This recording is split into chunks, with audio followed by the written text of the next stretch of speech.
Hello, everyone. It's Fiona here with Shannon for Wise Women Podcasting. It's our podcast. The two of us are healers and intuitives, and we have created Wise Women Podcasting to bring together light workers, starseeds, empaths, healers, and coaches who want to join a like-minded community and become change makers. So a little bit about me. My name is Fiona. As you can see, I'm a psychic channel, energy healer, and also a money flow coach. And then we have the wonderful Shannon. Hi, my name is Shannon. I'm an intuitive mindset energy coach, and I mentor heart-centered women and all the fun things with Fiona here on Wise Women Podcasting. We're here today to talk about. Oh, yeah, we're doing part 2 of the Oracle cards because last week we talked about how to choose the decks. Now, today we are going to talk about needing them and clearing them. And I'm going to hand this over to Shannon because she really has this stuff down. So here we go. Thanks, Fiona.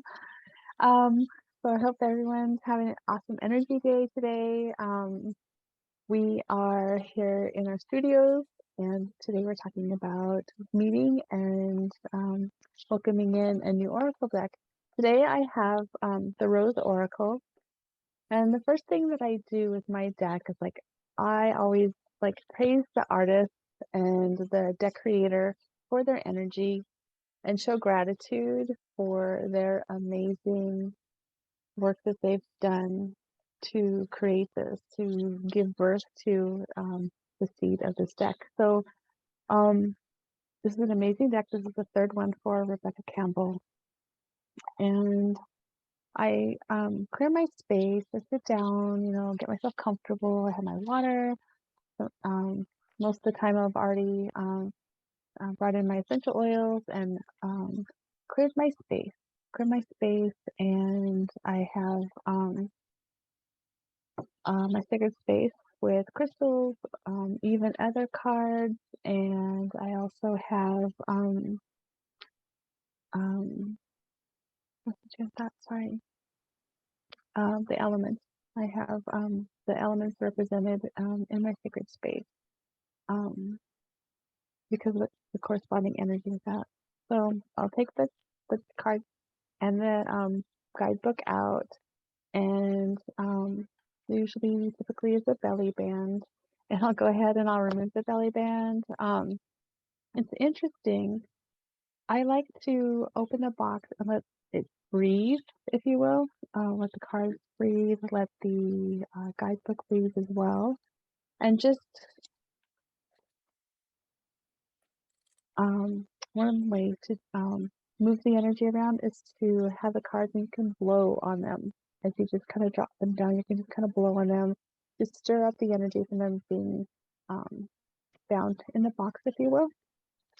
And then I'll put them down, the card deck down with the book, and I'll fluff the pages just kind of back and forth, put them back upside down, just to move all the energy. Because when the cards go from where they were made, which is many hands, many mailboxes, trucks, mail slots and whatnot. So you want to make sure that you want to infuse and bring in your beautiful essence to your cards as you give them a new home. So I set the book down, and then I'll take each card and I'll look at each card, and read the card. Hello, say the card, notice what I noticed about the picture, and I do this for each card. And it's a little process. It's like a ritual. It's like a ceremony. You can also use other divination tools for cleansing. You can use moon water. I know you don't want to get your cards wet, but you can you can pass your cards over moon water. If you have a glass container, you can run the cards past the moon water as well. You can do the same thing with your crystals. Give them a little perk boosting, cleansing energy. You can take a crystal and pass it over, or you can pass it over on top. Sometimes if I feel the need to, and I go totally by my intuition, and I've learned this over the years, is depending upon how much cleansing these cards may need. Some are just like a quick pass. and others I may want to leave out, spread out on the table, just like completely spread out on the table so that they could just really um, step into their amazingness, you know? Um, yeah. I read through the book. I look to see what the author says about the book, and I don't read it cover to cover. I love to read. I love to read, but I just don't make the time to, I do other things with my energy. But this is actually a really good book. This this is going to be a trilogy of oracle decks that I use going forward on a daily basis. This will be definitely a well-loved deck. Mm, Um, Those Rebecca Campbell. mm. Got her star seed here. I'm like, hold on. I wanted to get the rose deck, so that's the next one on my list. What other deck does she have? Do you know off the top of your head? Yeah, I do. Starseed, Work Your Light, and then the Rose Oracle. So it's Work Your I've Light seen is Work Your first. Light. Mhm. Work Your Light is first. The Starseed is the second one, and the Rose Oracle Hmm. rounds up the trilogy. So I have a couple of questions, Shannon. May I ask? Sure, of course. So there are some people that I know we jumped to this stage off meeting and clearing, but because I travel between cities doing psychic readings, and there've been some popular questions, and Mm, one in particular is I had a conversation with a woman. She believed that she wasn't allowed to buy her first deck, that she had to mm. be gifted a deck. Yeah, I grew up like that myself, with like the old school tarot cards, Okay. and yeah, it was like a common theme um, association with the tarot cards. That's where I learned it. You have to be given your first deck by some a wise elder, if you will. Um, that's not the case. It doesn't have to be. If you Mm, want to have that experience, look, that's fine, but don't let it limit you because yeah, we learn um, so many different beliefs as we yeah. travel, on our journey. Yeah, And because I would have never gotten started if I yeah, waited for, because I live in a village. Nobody, I had no contact with anyone. I would have never started reading. So, right. okay, so it's an old belief or an old school belief. That makes sense. I didn't foo-foo it at all. I just said, well, if the universe lines you up to start something, you listen to the universe, not old traditions. Well, like a lot of that is what do they call that, Fiona? It's kind of like Um, esoteric knowledge. Like they mhm, don't want people running around doing crazy tarot and oracle cards without a guide. It's right. like, That's the thing. Well, oracle cards do differ slightly from tarot decks. Um, Similar, and then different. So, yeah. But even still, like this woman was determined, right, like no cards. no cards. Yeah, I've had crazy stories. Somebody driving along the freeway and they had their cards because they were going to do a reading for someone, and it was hot and they had the windows down. Um, and some of the cards blew out, freaked out, got off the freeway, went to a payphone, called me right. This was before they had cell phones. Called me. What do I do? Well, those are meant for somebody else. You can look through your tarot deck and see which ones are missing and look at the energy that went out the window. Maybe it no longer serves you. So it's like based on your interpretation, based on your feeling, your intuition, what message did you receive, right? So that's the thing is like there's so many different ways to interpret what you glean from the Hmm. cards, if you will.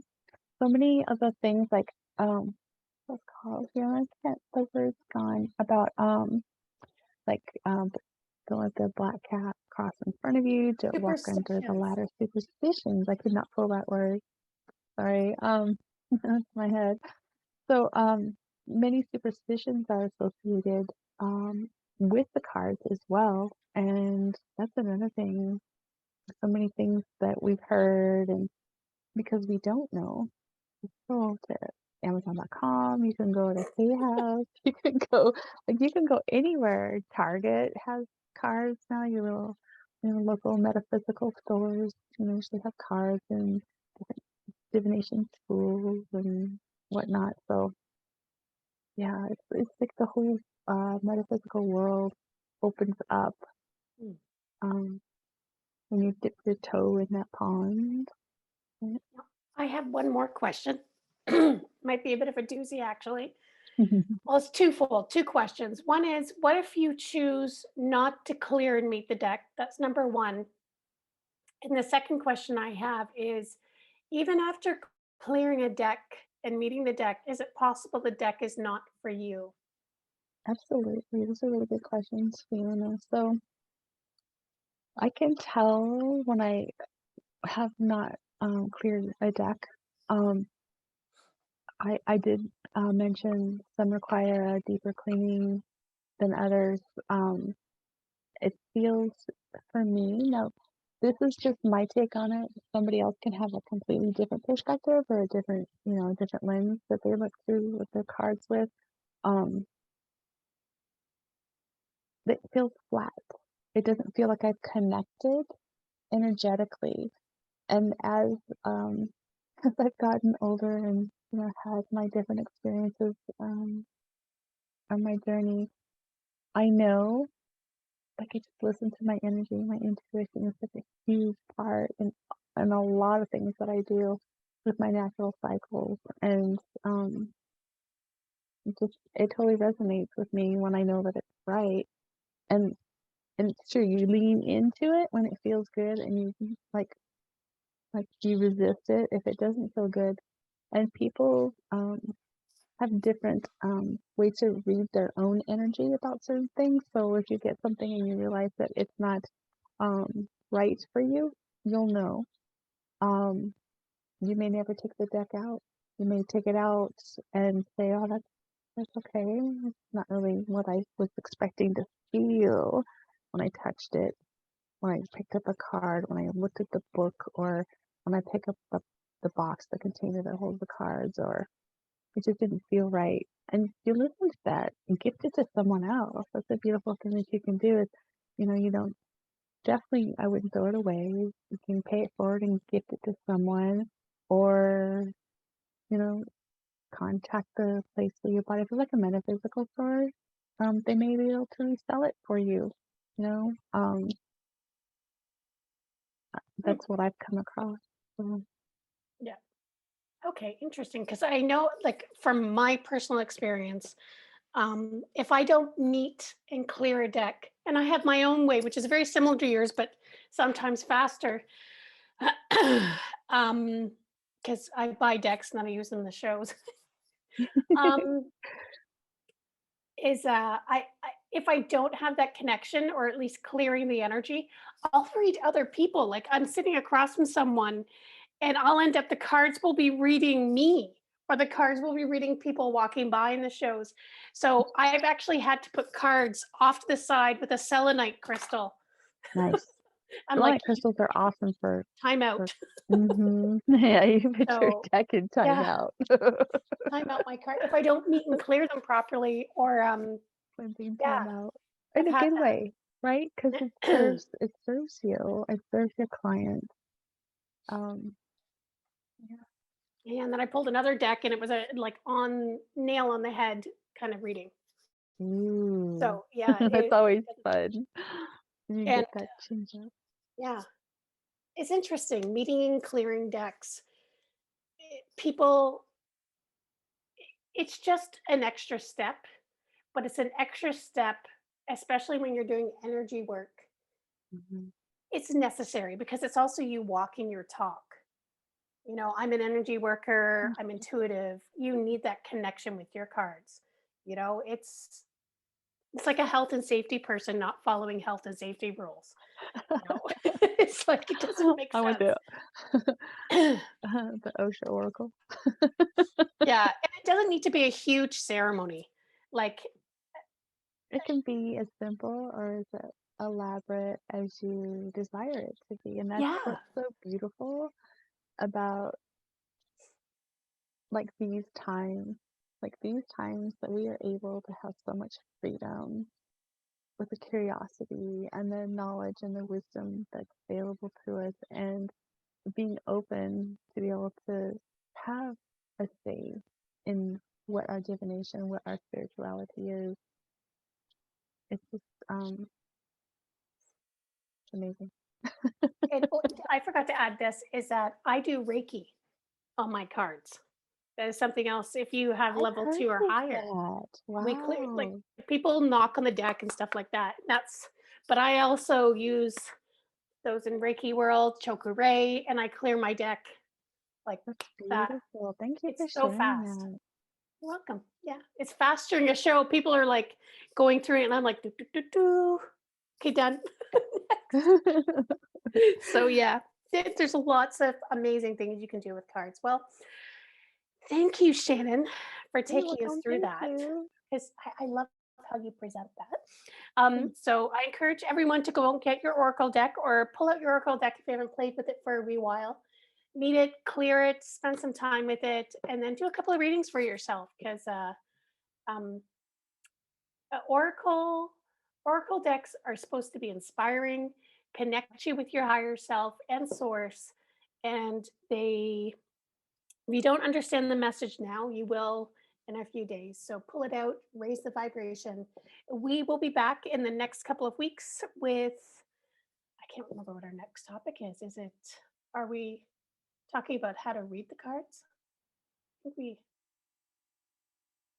That sounds good. I think we had part three because I know we talked about, We talked about we that. broke it down because we didn't want to do a whole thing like an hour long on Oracle. So I think next time yeah, I'm pretty sure I saw my notes. Um, we're going to talk about how to read the Oracle deck and how to do a basic reading, probably just a single card reading. Nothing too fancy smancy. And yeah, that will be our next session. So please like, subscribe, hit the bell, get notified. Join us over in our Facebook group. We have lots of fun, great things to offer. Shannon has free stuff. I have free stuff. So check us out. We are here to raise the vibration, bring light to the world, and just have a great time while we're here. So lots of love, everyone. Lots See of you. love. Bye.